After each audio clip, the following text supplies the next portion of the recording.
from me, without further ado, Scott Mingus, Sr. Sounds good. Again, can you hear me? Everybody hear me inside as well? Good. I want to thank people for your time and attention. I appreciate the Baltimore Civil War Roundtable's kind introduction, and thank you, Robert, for allowing me to pinch it for Ed. Hopefully, I'll do some justice for that. How many here have heard of Extra Billy Smith? Yay, a few people have. Some have not. Hopefully, by the end of the night, you'll understand why I call William Smith the Dan Sickles of the Confederacy. This guy is quite the character. We're going to hear a little bit more about him. Now let's start out with Gettysburg, because any good presentation on the Civil War usually at some point touches on one of the major battles of the war. So we're certainly going to start with Gettysburg itself. William Smith is the oldest general in the field at Gettysburg. Sometimes you'll misread in places that George Greene was the oldest general. No, George Greene was the oldest Union general. William Smith was the oldest general, period. He happened to be a Confederate general. What he did at Gettysburg on July 1st, long forgotten to the average person, back in the day, especially in the months succeeding the battle, through the turn of the century, was highly controversial. Whether Smith's performance at Gettysburg cost the Confederacy the battle, or did Smith's performance at Gettysburg save Robert E. Lee's army from a Waterloo-type defeat in the hills of Pennsylvania? So that's the backstory of William Smith. Here's what actually happened. He sends half of his division on a wild goose chase on July 1st, trying to find out. That okay? Yeah, you can move that to the side. See, there's an okay Yeah. up there. It's just covering up part of the slide. Yeah, that's it. Good. Thank you. All right. So William Smith and his superior officer, Jube Worley, don't like each other, and we'll talk about why as we go forward. But the bottom line at Gettysburg is Smith sends back repeated reports to his superior, Jube Worley, that there's massive amount of Union troops marching on the York Road. Jube Worley doesn't believe him and thinks there's some credibility issues with General Smith, sends out his own people to investigate. In the meantime, Smith sends his own son back to tell Early, where are my reinforcements? You really need these. So finally, Jube Worley detaches John Gordon's entire brigade of Georgians, arguably Jube Worley's best troops. They're not available at all then for the rest of July 1st, nor are they in a position on July 2nd to support the attack on Cemetery Hill. Now, so people will tell you that Smith's blunder, that there were no troops on the York Road, cost Jube Worley a chance to take Cemetery Hill on July 1st. The thing people miss is there's 12,000 Union soldiers just behind the York Road marching north towards it, Alpheus Williams' entire division of the 12th Corps. And so Smith's defenders will tell you he saved Jube Worley's division from being smashed in the flank on July 1st. The truth is probably somewhere in between. Smith will end his military career with the Army of Northern Virginia after this blunder at Gettysburg. He will never again serve with the Army. But there's another reason, and we're going to talk about that as we go forward. So this is the farm on which William Smith was born, it's September 6, 1797, making him the only general at Gettysburg born in the 18th century. Everybody else was born in the 1800s. This guy is born in 1797. So America's in its infancy when little Smith is in his infancy. He grows up on his dad's plantation, probably spends most of his time on his grandfather's plantation, which was several miles away.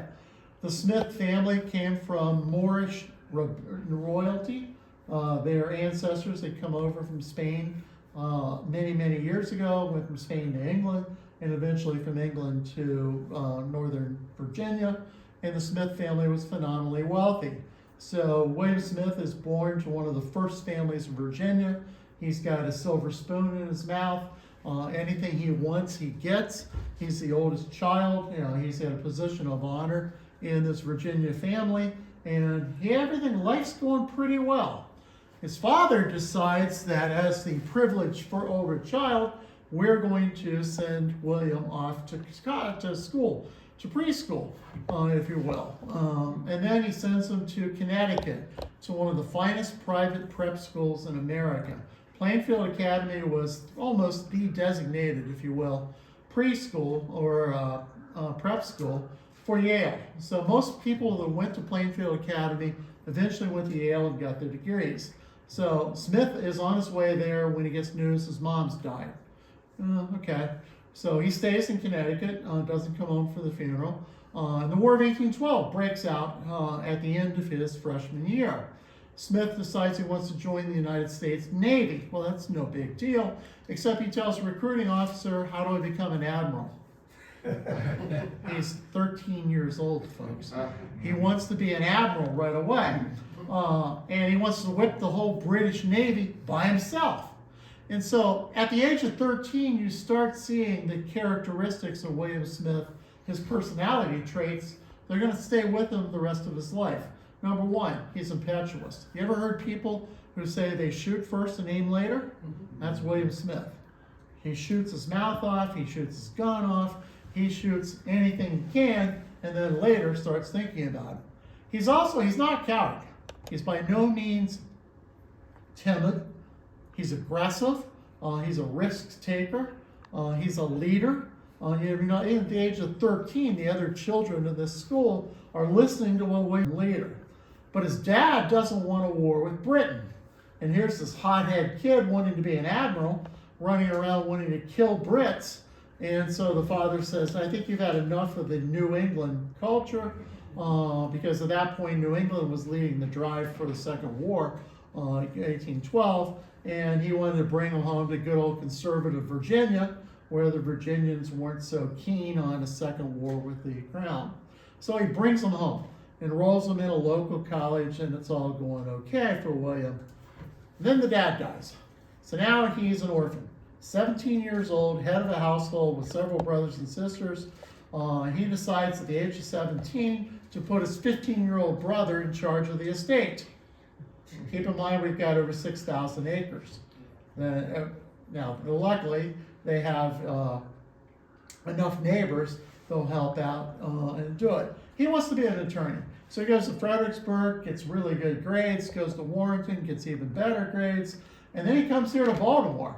So here's our local connection, extra Billy. He comes to downtown Baltimore, studies with William Winder, who had a law office near the Inner Harbor, just off of Pratt Street, somewhere in that area. And so he is a brilliant student. Baltimore's #1 attorney, War of 1812 famed General William Winder, whose son Charles will be a Confederate general. William Smith becomes just a brilliant student. And then he goes and passes the law exam at the age of 20. Anybody here ever passed the bar exam at the age of 20? He's 20 years old. He moves to Democrat by politics. 3 years later, he moves to Culpeper, Virginia, and he marries incredibly well. He finds the daughter of the wealthiest man in the county, courts the daughter of the rich guy, who's dead, by the way, so the widow, the mother, gives him permission to court the daughter, and the daughter is enthralled by this dashing, handsome, aggressive young attorney, and she gets married. And William Smith immediately, because there's no dad, he takes charge of their family plantations as well. So now he's got his own family plantations, his grandfather's plantations, as well as his wife's family plantations in Culpeper. Not bad, doing well. Look at that White House on the board up there on the right. That is William Smith's house. He builds it himself using enslaved labor as well as Irish labor. Doesn't pay anybody, basically. Builds it, he designs the building, having never taken an architectural class, having 1 year of formal schooling at Connecticut and 1 year of formal schooling in Virginia. I mean, that's it. And he builds a Greek revival mansion, designs it himself, does a lot of the work himself as well. Ironically, that location is now the Culpeper Post Office. We're going to talk about why that's ironic as we go forward. Right here, William goes down to Washington. Now, in those days, you could just walk into the executive mansion, now known as the White House, and you could knock on the door, and the President of the United States, if he was in and was in the mood, would talk to you. So Smith walks in, unannounced, without an appointment, and wants to see Andrew Jackson. And President Jackson decides, I like this kid, allows him to come in, asks Smith what he wants, and Smith says, I want the postal contract from Culpeper, Virginia to Washington, D.C. He gets it. Jackson likes him. Smith comes back and then tells him on a second visit, I want the postal contracts for the entire states of Virginia, Georgia, and North and South Carolina. And Jackson gives him the exclusive oversight of 4 states worth of postal. Can you imagine that? The guy's 26 years old at this point. Anybody ever run 4 states federal business at the age of 26? I mean, this kid's incredible, right? So 2 years later, he is making money hand over fist. He starts Stagecoach Lines. Long before Howard Johnson's, he starts a chain of national hotels along his route for his Stagecoach Line, which happens to deliver the mail. And so people stop at either his taverns, they will feed, they will sleep at his hotels. I mean, this guy's got just raking in money. Long before Howard Johnson or Conrad Hilton or any of these guys, this is your first major chain hotels along a turnpike. I mean, it's incredible. This guy's 150 years too early in that change. He then goes to Robert E. Lee. Lee's family is an old friend of their family.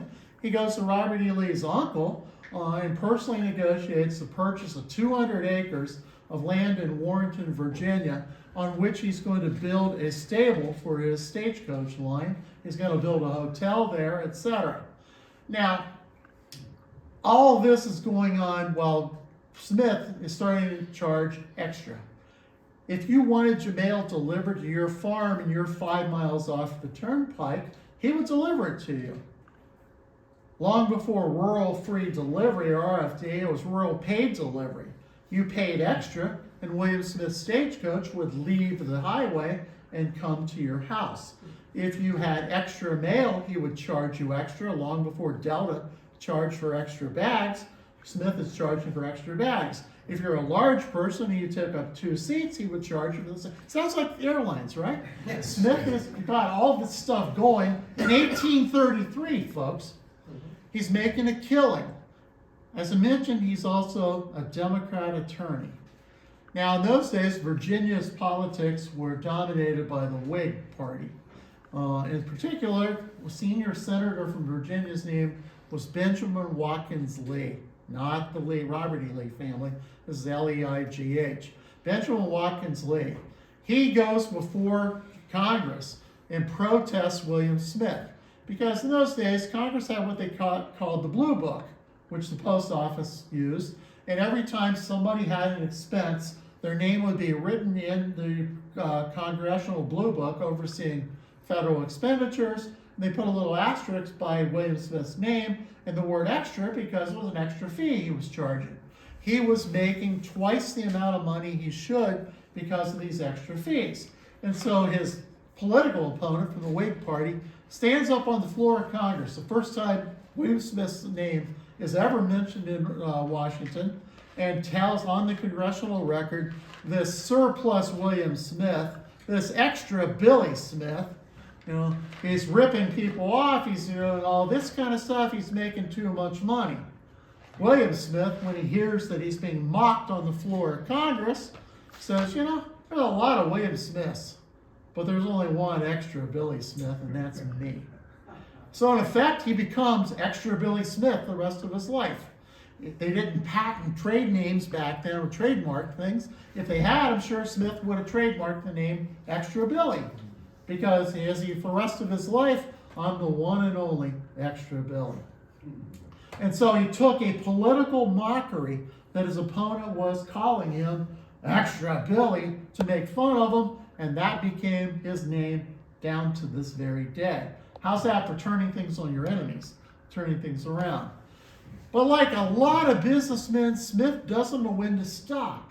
I mean, how often in modern days we hear about chains going bankrupt because they build too many stores, they borrow too much money, and finally the bills come due and the cash flow's not there, right?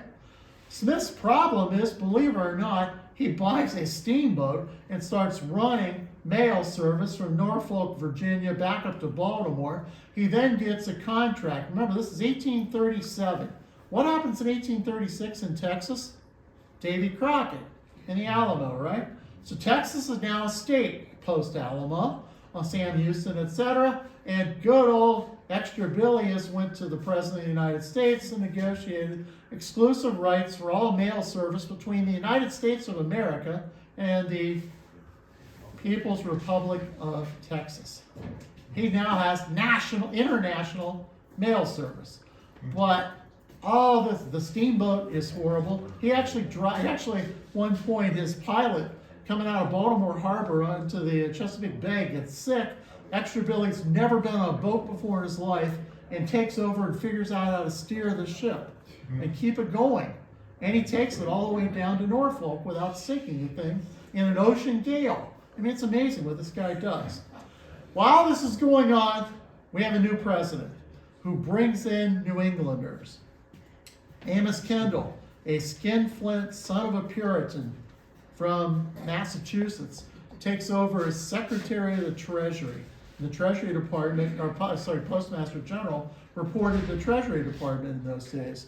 So Amos Kendall takes over, and the first thing he does is shuts down Extra Billy Smith's extras. You're not getting all these extras anymore. No. Oh, by the way, you're not getting the routes into Milledgeville, Virginia, Georgia. You're not getting North Carolina or South Carolina either. We're just going to give you back to Culpeper to Washington. And so Smith, with all this debt from buying this boat and putting up all these hotels and buying all these stagecoaches, in effect has cash flow issues. Serious cash flow issues to the point where he decides, I need another job. He goes to his wife and says, I'm going to run for Virginia State Senate. And he's a Democrat in a Whig state. Somehow or another, he goes around, knocks on doors, goes to the people and says, look, what do you want? He asks all kinds of questions, makes all kinds of promises, and the people of Virginia say, God bless you, we think this is a great idea. And so Extra Billy now becomes a Virginia state senator. He's not home very much. Well, he's home enough because he has 13 kids during his lifetime, or 11 kids, sorry. So he's home just enough, I guess. But his wife's really ticked because he's never home, and now he's spending all of his time in Richmond. And she tells him, honey, I don't want you running for state senate again. So Smith tells her, look, if I don't run, we're going to lose the seat back to the Whig Party. I'll make you a deal, honey. And I promised. Let me win re-election. I will then resign and retire. Let the party name my successor. And I'll never, ever, ever, ever, I promise you, run for Virginia State Senate again. And so his wife Elizabeth thinks this is a real good deal. This is fine. It happens. He wins easy election. He resigns. The Democrats name his successor. And Smith walks into his wife and says, I'm running for Congress. I told you I'm not running for Virginia State Senator again. I'm going for the big kahuna. I'm going to run for Congress. In what, to this day, is still the closest congressional election in Virginia history, he loses by 4 votes across the entire district to the Whig, Lynn Banks. Now, he protests that 10 votes in Louisa, Virginia were not properly registered. All 10 votes went to the Whig. And so he launches a protest saying he should have been the senator. And so the Democratic Party of Virginia starts a floor fight in Washington to have William Smith named to the Senate. And the leader of the Senate then was former United States President John Quincy Adams. Quincy Adams, a diehard Whig, can't stand the thought of losing control of Virginia. If they flip the seat, Virginia goes Democrat. And so John Quincy Adams makes William Smith his pet project. I'm going to beat William Smith, I'm going to make sure he doesn't get reelected. Well, guess what? It backfires because you know how popular John Quincy Adams is in Virginia? Nobody likes the guy at all. And so Virginia then overwhelmingly votes for William Smith. Hey, honey, I'm not a senator, I'm a U.S. congressman. And so Smith goes to Washington, and immediately he jumps all over John Quincy Adams. The other thing you find about William Smith, he's full of vengeance. If you get on his black book, on his dark side, you're always on his dark side. He'll never, ever, ever forgive you. And so Smith has now taken on the most powerful man in the Senate, one of the most powerful men in the Senate, former United States President John Quincy Adams, and a freshman congressman from the backwoods of Culpeper, Virginia, takes on John Quincy Adams personally and starts mocking Adams constantly. In fact, Adams is so ticked at this, he stands up at one point on the floor of Congress, makes a speech in Latin about this uneducated country bumpkin who doesn't have a formal education, 2 years of schooling. He's a hillbilly hick, and he makes the entire speech in Latin. And the U.S. Congress, shortly after that, passes a law saying you need to translate everything that's said because what he said was very unflattering, and when the Democrats found out what these guys were saying in Latin, they were a little ticked. Now, I grew up in Ohio.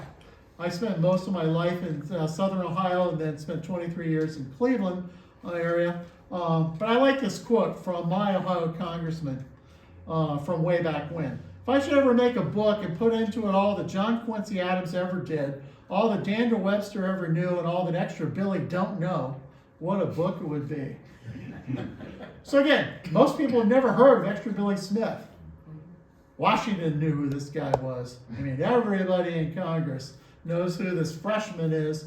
He makes more newspaper headlines in the 1840s than any Civil War general that you can name. More than Robert E. Lee, more than Jeb Stuart, more than anyone else. William Smith is the name that Virginia that is on everyone's lips. Though the Whigs are really ticked at this guy, so they gerrymander his district. So Culpeper is connected down a highway with one house wide for 20-some miles to a massive Whig district. So they gerrymander Smith into defeat. And so Smith loses election. They also have the creditors come and seize every one of Smith's assets. He loses his house. He loses everything except the land that he bought from Robert E. Lee's uncle in Warrenton, because he somehow or another says, I need someplace to live. I will sleep in the stables if I have to. Let me keep this land. And so Smith is ruined financially, professionally. It's all over. We're never going to hear of William Smith again. Except Smith has one other personality trait. He's stubborn. He doesn't know when to quit. And he doesn't know when somebody tells him, you better stop this for your own good. And Smith says, I'm just going to do what I need to do. And so Smith goes to Warrenton, rents housing in Warrenton, doesn't literally sleep in the stables. And the one thing about William Smith, I mentioned a couple times he's an attorney, right? He's one of the best attorneys in Virginia. He rarely loses cases because the man's a brilliant orator. He can convince a jury that the Eskimos in the middle of Sahara Desert. This guy's incredibly gifted talker. Loves to talk. Loves to hear himself talk. Smith is something else. And he builds a mass fortune in Warrenton and becomes the wealthiest man in Fauquier County, where Warrenton, Virginia is. Not a bad comeback. You go from the wealthiest man in Culpeper County to bankrupt, now to the wealthiest man in Warrenton, Virginia. And then Smith does something else. As the head of the Democratic Party in that part of Virginia, he starts stumping for a presidential candidate named James K. Polk. Dark Horse Jimmy, they called James K. Polk. He was one of the most unlikely men to ever be American president. Nobody ever heard of this guy from Tennessee. But Andy Jackson liked James K. Polk, and Polk eventually is nominated by the Democratic Party. Again, nobody ever thinks he's going to win. And William Smith goes all over Virginia, Maryland, and Pennsylvania and delivers those 3 states for James K. Polk, turning the election of 1844 from a sure Whig victory into a horribly unexpected Democrat presidency. William Smith, kingmaker, has now made James K. Polk president of the United States. How's that for recovery? And so at the inauguration party in Washington, S. Bassett French, you may notice that name, his son Daniel French designed the Capitol Dome on the Capitol building. So S. Bassett French, the head of the Democratic Party, stands up, and right before the toast to the new president is reserved for the most honored guest other than the president-elect of the United States. He stands up and he presents the Democratic Party star, William Smith of Fauquier County. His extraordinary talents, his extraordinary efforts, richly entitled to the cognomen of extra, for he is extra indeed. And the entire Democratic Party of the United States stands to their feet and cheers extra Billy Smith.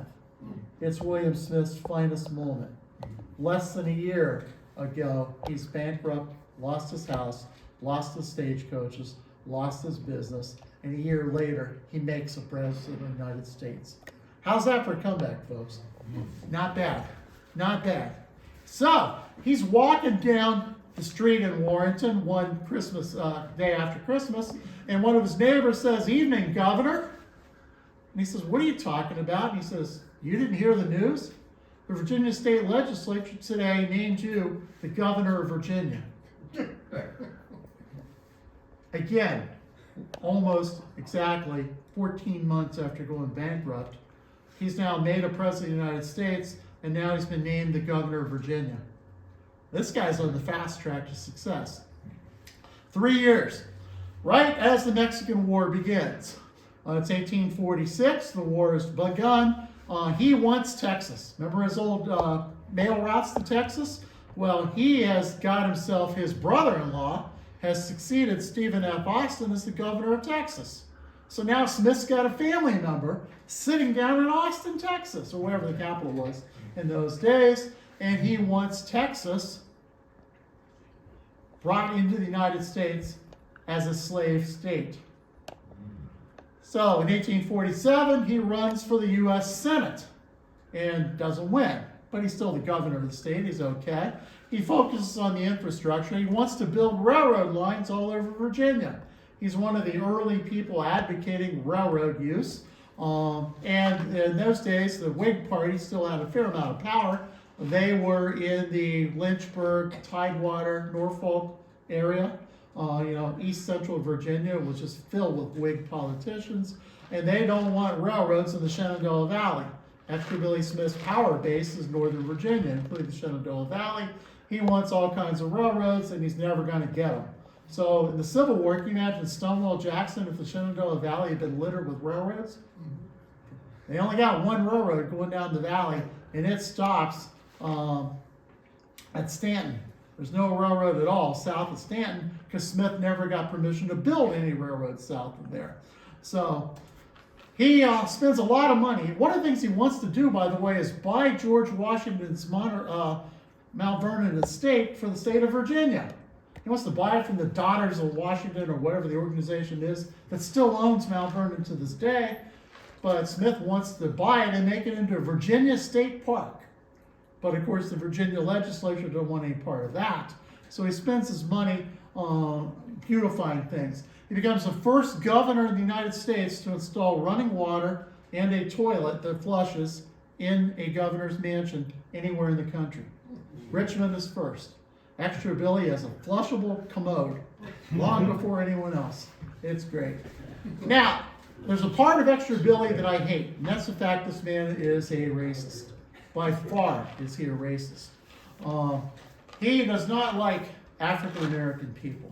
In fact, he calls them, as the governor of Virginia, he calls the free black people a race of idlers that drains the economy, and they commit 10 times more crimes than white people, and he wants every free black either enslaved or kicked out of Virginia.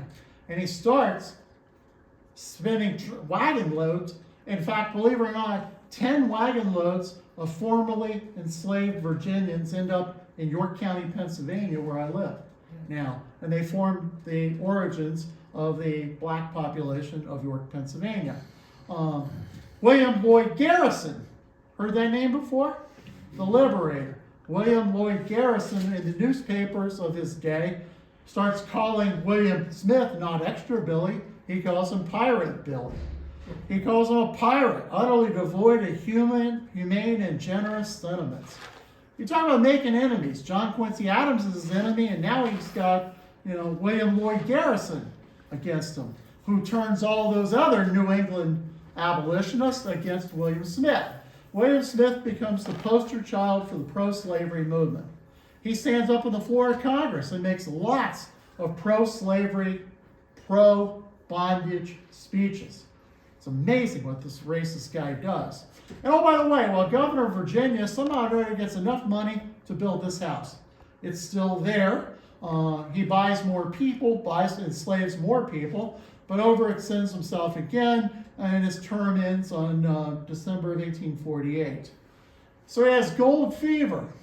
Like so many Americans in 1849, his eyes turn to California. One of his sons goes to San Francisco, an attorney, and he doesn't be a gold miner. What he does is even smarter.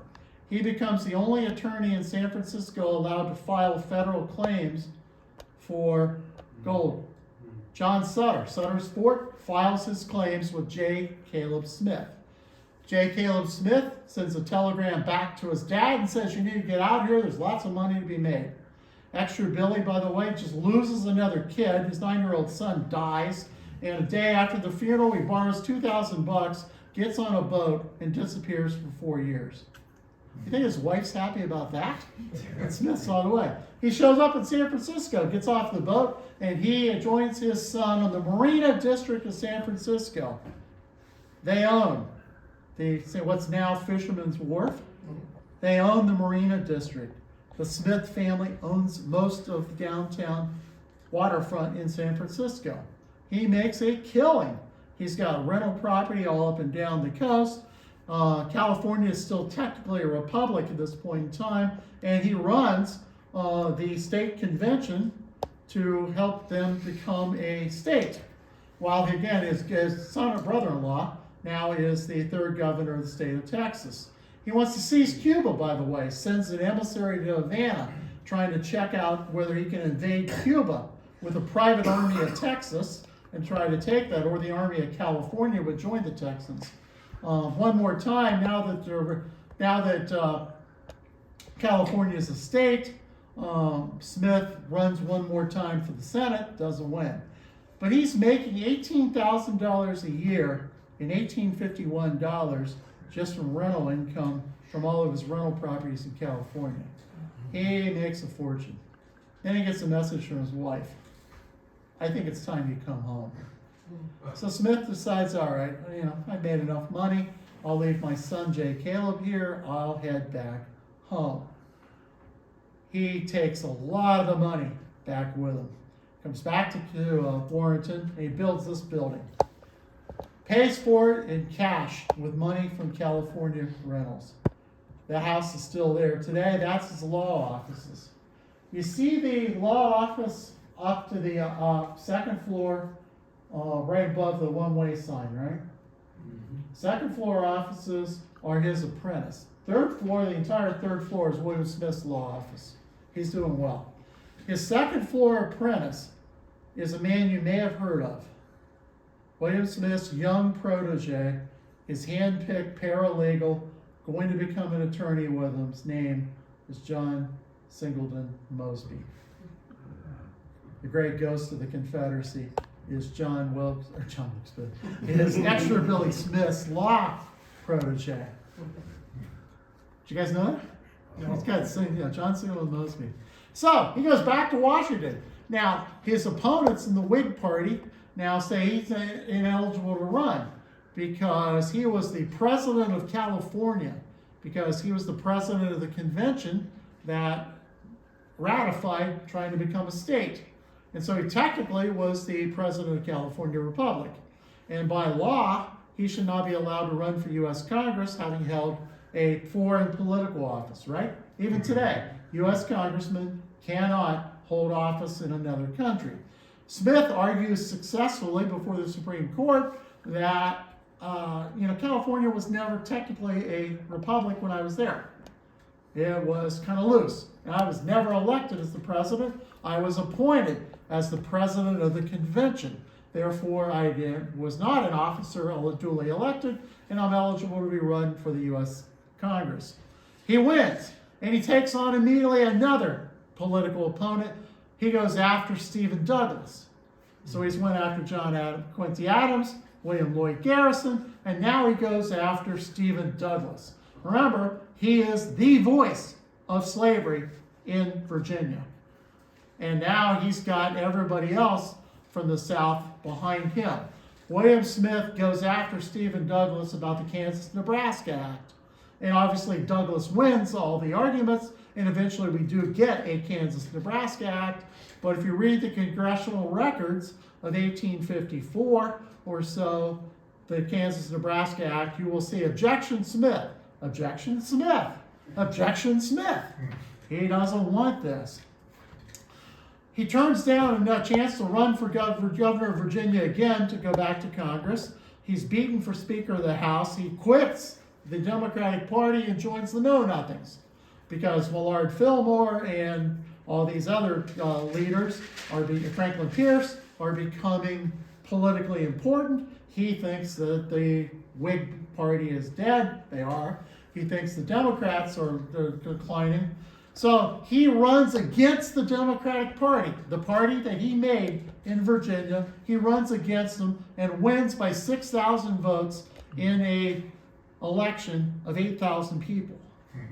I mean, it's an incredible margin. Remember, he first goes to Congress, winning by the narrowest election, 4 votes, loses, wins the recount. And now he wins by, a 75 to 25 margin, 3-1 margin. And this guy's incredible. But he's got all kinds of issues. He gets in a fist fight with the Washington Star's senior editor, who bites off Smith's thumb. So he loses the use of his right thumb the rest of his life. He's a crack shot. He can no longer shoot. His hand now shakes the rest of his life because of palsy. And then his son, the California attorney, dies in Nicaragua working with William Walker to try to take over Nicaragua for the cause of slavery. Another son drowns in a shipwreck out of Hawaii. He loses the Civil War future General Nathaniel Banks for Speaker of the House. And then he picks another president, another dark horse, a Pennsylvanian from the Democratic Party named James Buchanan. And what does Extra Billy do? He goes on the road and again delivers Maryland and Virginia and North Carolina for James Buchanan. He's got a second time he's made a president of the United States. Buchanan will publicly thank William Smith for his support. And then he goes back to Monte Rosa. This is his estate in Warrenton, Virginia. Remember he said I could live in my stables?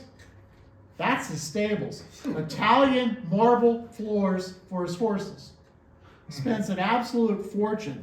This is now an apartment complex still with the original Italian marble floors imported from Venice that William Smith has had brought over and installed for his horses to do their business on.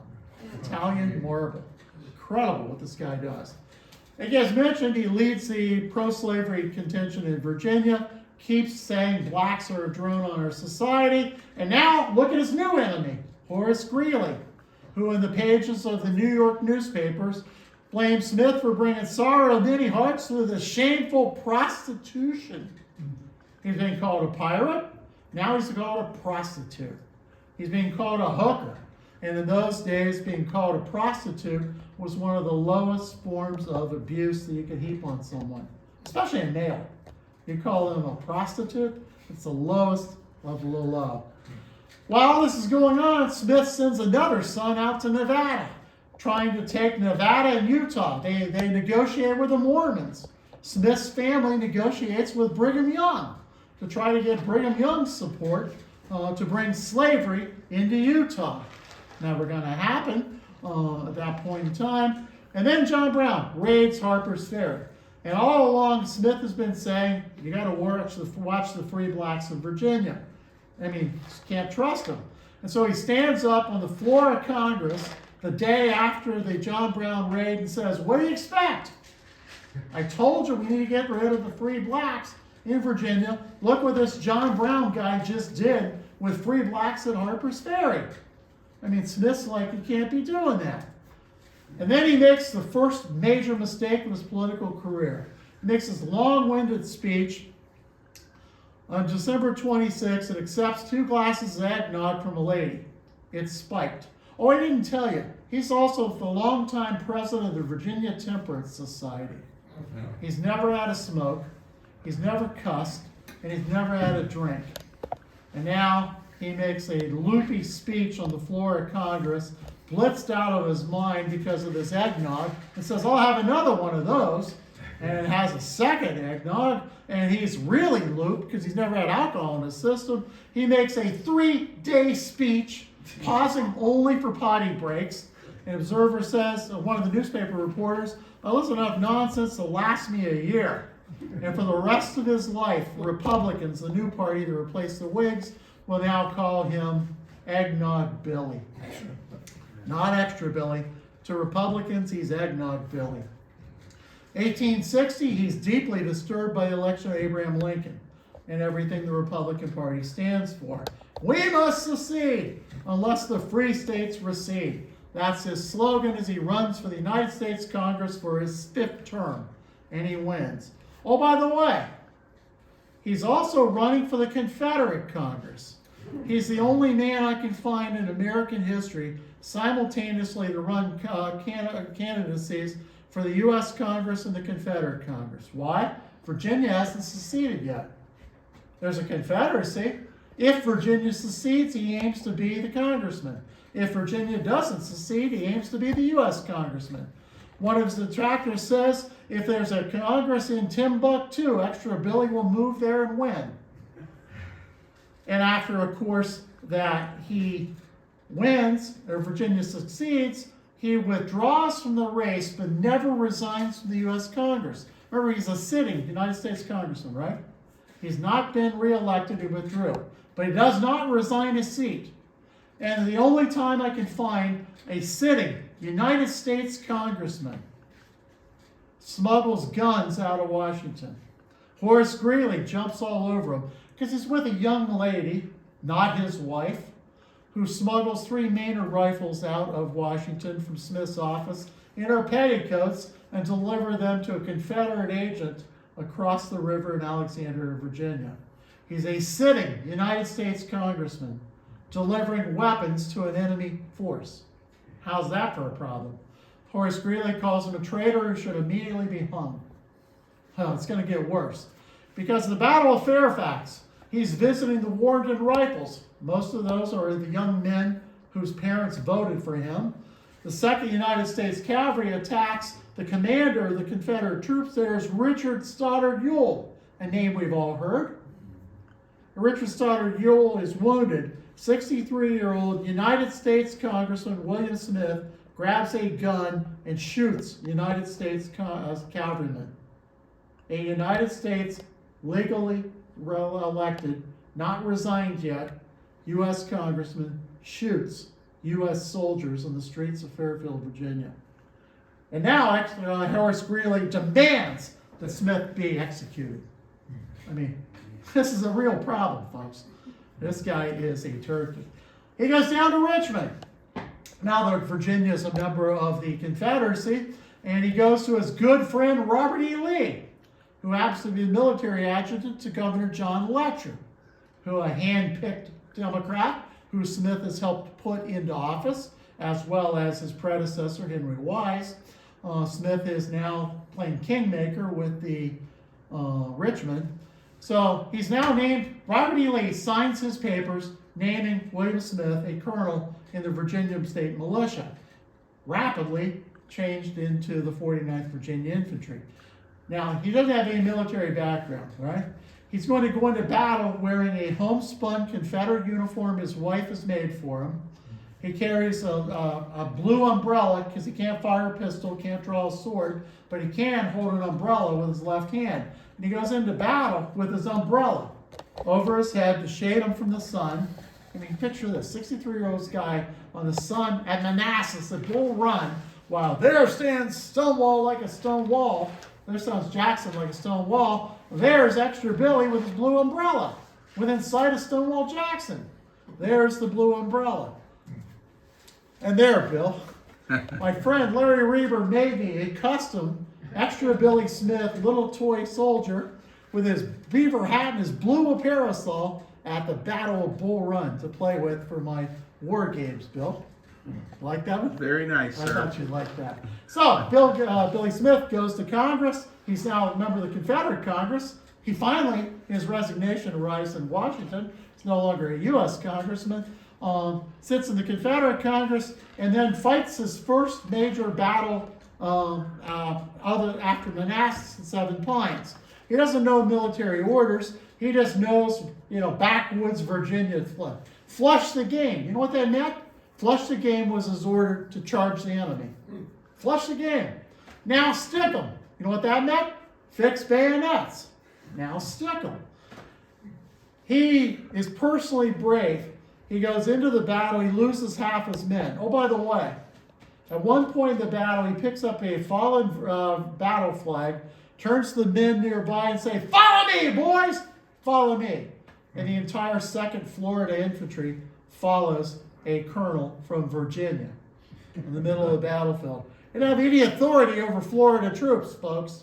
And now he leads the 2nd Florida and the battle during the 7 days battles. So at the Richmond Airport's right behind the picture. You can barely see parts of the airport back there. This is the battlefield of King's Schoolhouse, a threatened battlefield, most of which has been lost to the Richmond Airport over the years. And again, at this battle, he charges in, loses all of his men. At Seven Pines, he loses his son, the one he wanted to make the governor of Utah, the guy he sent out to negotiate with Brigham Young, dies as a Confederate colonel at the age of 33. Some of you may have seen this picture before. This is Alfred Pleasanton at his winter camp in 1862. That's Extra Billy Smith's house. So the Union Army of Scott takes over Smith's house, the former governor of Virginia. That mansion, those Italian marble floors in the horse stables are now having Irwin McDowell's division and Alfred Pleasanton. At the Second Battle of Manassas, Extra Billy Smith has been transferred to Jube Orley's division. Now, when Smith was the governor of Virginia, Jube Orley was the head of Virginia's militia. Smith, as governor, sent Jube Orley and his men by boat down to Mexico to fight in the war and doesn't send provisions. Early's men arrive on the front with no ammunition and no food, no tents, no nothing. They appeal to the governor of Virginia, and he doesn't bother to send anything. Why? Because Jube Orley's a Whig, and Extra Billy's a Democrat. And Jube Orley's never forgiven him. And Jube Orley hates him, and now Jube Orley is in charge of Extra Billy Smith. And so at Second Manassas, he tells this guy, maybe you should stand up in front of your troops. Just go out in front. Make sure you know where they're at. He's trying to get Extra Billy killed by the Yankees at Second Manassas. They do shoot Smith down, but he lives. At Sharpsburg, he's now 65 years old. He becomes a brigadier general. Well, actually, he's a colonel still at this point. He's going to command a brigade. He's wounded 3 times in the left shoulder. So now he's lost the use of his right thumb. Now he loses permanent use of his left arm. That's a problem. So you can't use your left arm. Your right hand shakes. He's 65 years old. We've all been 65 once, right? He thinks we should be done. He gets the formal promotion to brigadier general, and to Jube Orley's chagrin, takes over Early's brigade. This time, Virginia now has elections for governor. He puts his name and wins. the governorship of Virginia. Why? He gets 97% of the vote in the Army in Northern Virginia because his reputation of being with the wrong men on the battlefield at the wrong time has preceded him, and the soldiers want to get him out of the Army. This guy's dangerous. So we're going to make him governor, send him to Richmond where he can't hurt us anymore. At 2nd Fredericksburg Salem Church, he's a general, and again, he has the wrong troops. Blows it again. But 2nd Winchester, as the Gettysburg campaign begins, is his finest moment. I love this quote by J.W. Daniel, the General Smith. Looked more like a judge going to open court than a Southern brigadier. Remember, he's wearing a handspun, his wife's very bad clothing. His smiling face and urbane manners, the guy doesn't swear, doesn't raise his voice, gave little inkling of grim visage war. But in a twinkling, the umbrella went down. Forward, quick step ran the column. The horse kept the fire of his rider. If one had seen Smith's brigade as they came into line in front of Milroy's Yankees, would have recognized instinctively they were veterans who knew their business, and a glance at General Smith would have shown that here was the born leader who could inspire men with his own calm but energetic and indomitable courage. The guy is a turkey as a military officer. He's a turkey, but he's a born leader of men. Sometimes that's all it takes, is to have that persuasive, magnetic personality, right? You all know what I'm talking about. There are people you know who got their positions at work because they're good talkers, not because they're good workers. Now, that's William Smith. He's a talker. And now he marches into Pennsylvania with Robert E. Lee's army, comes to my town, York, Pennsylvania. Now, he doesn't know the term regimental band. He calls them tootin' fellas. Never says bring the band up, says bring up them tootin' fellas. And so he brings the band forward in York, Pennsylvania. As York falls to Jubilee, he makes this rattling, humorous speech, which, get this, which the Pennsylvanians and his own brigade applauded. Picture this, an enemy army on the streets of a Pennsylvania town, enemy army invading your town, and the people stand and give a standing ovation, clapping for the enemy general, because he's that funny, he's that good of a speaker. The man is a terrorist coming into your state, and they're applauding him. Can you imagine any other war applauding the enemy general and laughing at his jokes? Jim Worley comes up to him, furious, grabs him by his injured left shoulder, which is not yet recovered, jerks him backwards on his horse, causing intense personal pain, and says, "Why are you stopping here making speeches in the middle of this cursed town?" Keep going. And now we arrive at Gettysburg, where we already talked about Smith there. There's Smith's brigade in the upper right, guarding the York Pike. There's all those Yankees coming on the Hanover Road, not on the York Pike. But there's the controversy. Did Smith cost the Confederacy day one by sitting out there and then forcing John Gordon's brigade to break off their attack and come rescue Smith? Or did Smith save Robert E. Lee because of Williams' men come? Look that road into downtown Gettysburg. If those Yankees come roaring in on Jubal Early's flank, there's nothing to stop them out there because Jeb Stuart's cavalry's not there. And there's nothing in the world to stop him. That's the last time he's ever going to serve Jubal Early. On the battlefield of Gettysburg, Jubal Early has extra Billy Smith transferred out of his division. During a battle, folks. You ever heard of that before? I don't want this guy in my command. You take him. And he gives extra Billy Smith to Allegheny Edward Johnson's division. Just gives him. Take Smith's brigade. You got him. But by now, 65-year-old Smith's kind of slowing down a little bit. You know, he's a little slow at Gettysburg. Oh, he's very slow at Gettysburg. And so when the battle's over, Robert E. Lee says, "Why don't you leave the army?" Smith does. He goes back to Richmond. He's promoted to Major General. And he's the wartime governor. He will spend the rest of the Civil War as Virginia's governor. He will go back into battle as Virginia's governor, leading the state militia during a cavalry raid in 1864. And his number one priority is to push Robert E. Lee to fire Jubal Early. He will spend the rest of his governorship trying to make that happen. And then when the war ends, he leaves Richmond with $21,000 in gold for the travel expenses of the governor. It's just him and one kid. and one enslaved individual. Off they go. Oh, by the way, let me go back here one quick second. There we go. That is his handwriting on his oath of amnesty. Every Confederate was asked to sign. Some did, most did. That's his signature, as best as he can do with that shaky right hand, signing his own paper. His son, by the way, commits suicide rather than to live under the American flag again. So Smith has now lost 7 of his 11 kids. In 1866, he's indicted for treason. Did you know? Most Confederate officers were indicted for treason, but they were never brought to trial. He was for stealing the $21,000 in gold. They stacked the jury with 12 free blacks from Virginia who hate Extra Billy's guts. We know how that trial is going to end, right? 12 pieces of gold later, 15 minutes of deliberation, and Extra Billy's found innocent on all charges. They stacked the jury with free black men, and he gets out of it. Amazing. And with that, I think my computer has frozen. Oh, there we go. 1872, he has to endorse Harris Greeley. In 1873, Congress says you can run again. He runs for the U.S. Senate, doesn't win. Runs for the House of Representatives, doesn't win. Runs for the Virginia House of Delegates, does win, and becomes to this day the oldest man ever elected to the Virginia State Legislature. Still to this day, at 78 years old, he's the oldest man Virginia's ever elected as a delegate. He never did run for Virginia State Senate. He ran for 14 other offices after he told his wife, I'd never run for Virginia Senate. 14 other offices. His wife dies. He takes over the party again. Makes a final trip to Washington in 1885. Why? He wants the post office for Virginia, North Carolina, South Carolina, and Georgia. Trying to relive his life.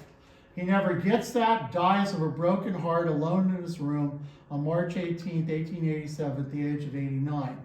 At the debut of my book, I had an extra Billy. One dressed as the governor, one dressed as the general. So not only appropriate that I had an extra Billy. Extra Billy Smith is buried in Hollywood Cemetery. By the way, his monument is the only remaining monument to a Confederate general in Richmond. Why was it not taken down? Because the Virginia State House grounds does not belong to Richmond. It belongs to the Commonwealth of Virginia. And when Richmond took down all the Confederate monuments, they couldn't touch the State House. And so here's this racist governor, former Confederate general, still standing in front of the Virginia State Capitol building because the state has decided they're going to let him stand there. And with that, I want to thank everybody for your kind attention tonight. The book's on sale tonight. It's won a bunch of awards. I hope people have a chance to visit it. Don't go to Amazon because I'm $9 cheaper than Amazon tonight. So I want to thank everybody for your time. Thank you to the folks out in YouTube land. Thanks you to the people watching on Zoom. Have a great evening, everyone. How's that for a guy you never heard of? Right? His little fingers are all over stuff. Okay, for those of you who are online, you can submit your questions in the chat feature. In the meantime, we'll take questions for those of you here at our home base. Any questions? Yeah.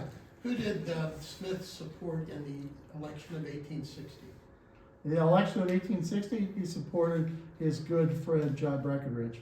Okay, Yeah. that's what I figured, Oh, yeah. because he would be the logical person. Right. Now keep in mind, I live in York County, Pennsylvania. Mhm. We were one of 4 counties in Pennsylvania that voted for Breckinridge as well. So John Breckinridge had widespread support even in Buchanan's old region of South Central Pennsylvania.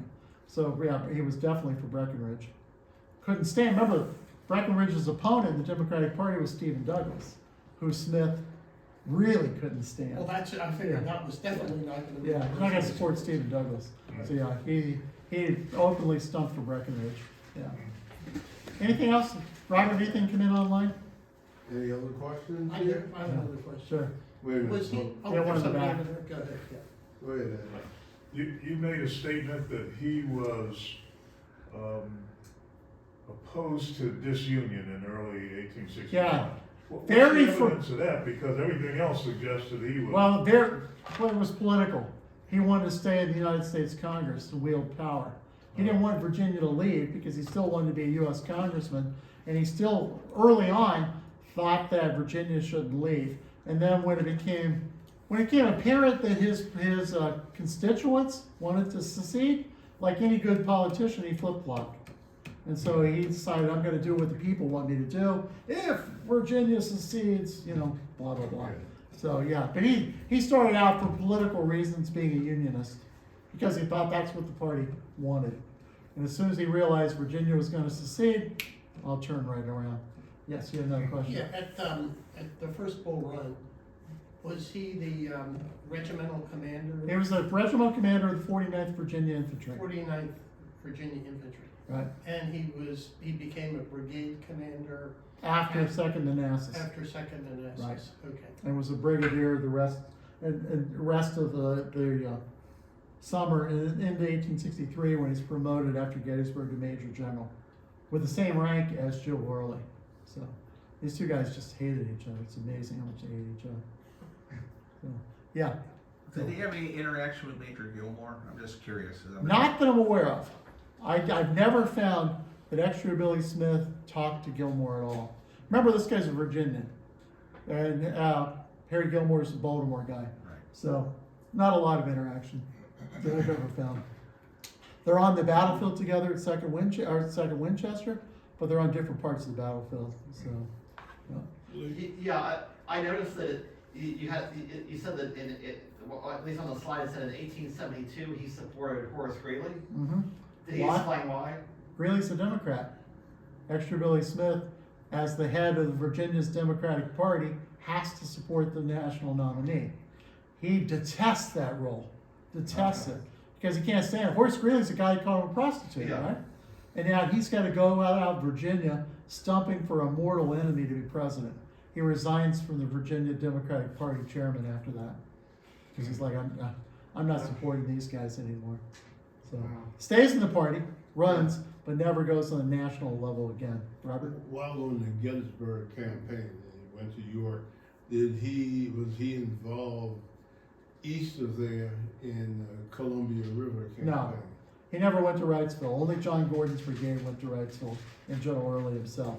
Extra Billy Smith's men camped north of York along North George Street in multiple locations.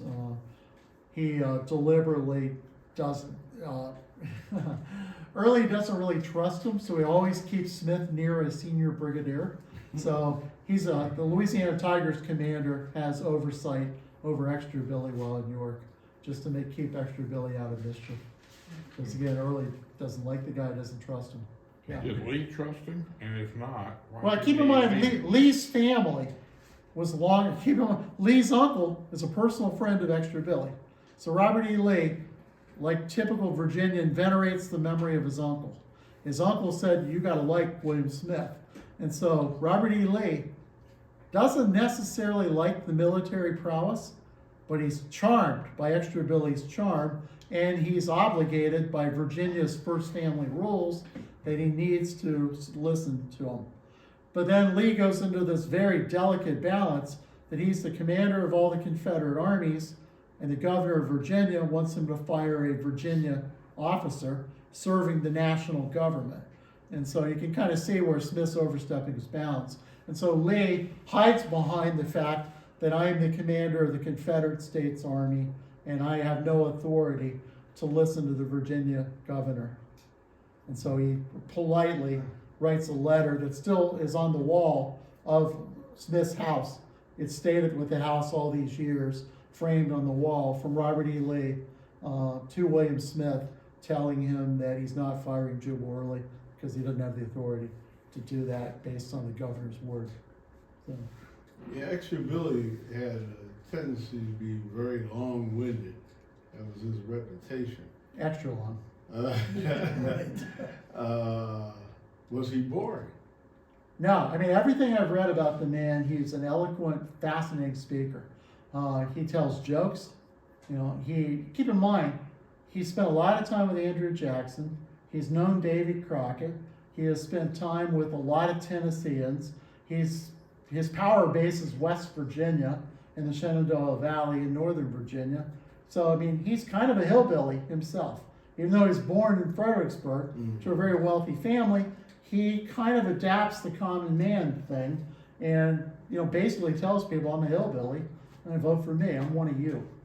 So, anything else? One more. At Gettysburg, when his troops are in line and they're attacked by Mudge and was at that point in time, was he disattached from Early and under Yeah, Johnson? He was So- already under John, that's why he's on Culp's Hill. His men have been moved to Johnson's division to reinforce Culp's Hill, so he's on the southern So approach he's on there. the flank. at He's that on the point. flank, opposite Spangler's Meadow, and then Mudge's Indianans come across. Extra Billy actually fights there with his umbrella. You know, he's out directing troops. He's under fire. He's incredibly cold, but he's not very good. He's late getting into position. He doesn't show a lot of fire and energy getting his men there. Once under fire, he does fine. But after the battle, Henry Clyde Douglas, who is Huell's adjutant, tells Ewell, I think the old man should never be a soldier again. Ewell goes to Lee during the retreat and tells Robert E. Lee, you get this guy out of the army. You know, he's a liability. And so Robert E. Lee goes to Extra Billy very politely and says, Mr. Governor, I understand you've been reelected as governor. Congratulations. I think maybe you should go to Richmond and prepare to take over. There's many things we need. I need more men. Why don't you go? I'm making you a major general, and you go to Richmond as my personal emissary and raise money in Richmond to resupply my army after Gettysburg. And oh, by the way, Extra Billy is brilliant. He raises $1 million in support for the Army of Northern Virginia. And by the fall of 1863, the Army of Virginia has been totally rearmed and is ready to fight again. Thanks again, partially, to Extra Billy. So, Okay, we have no Okay. questions in the All chat right. feature, and Sounds I'm gonna good. Let's give say you an goodbye. opportunity to sell some books, so we're gonna bring this meeting to a close. Scott, thank you for being with us thank you. again, and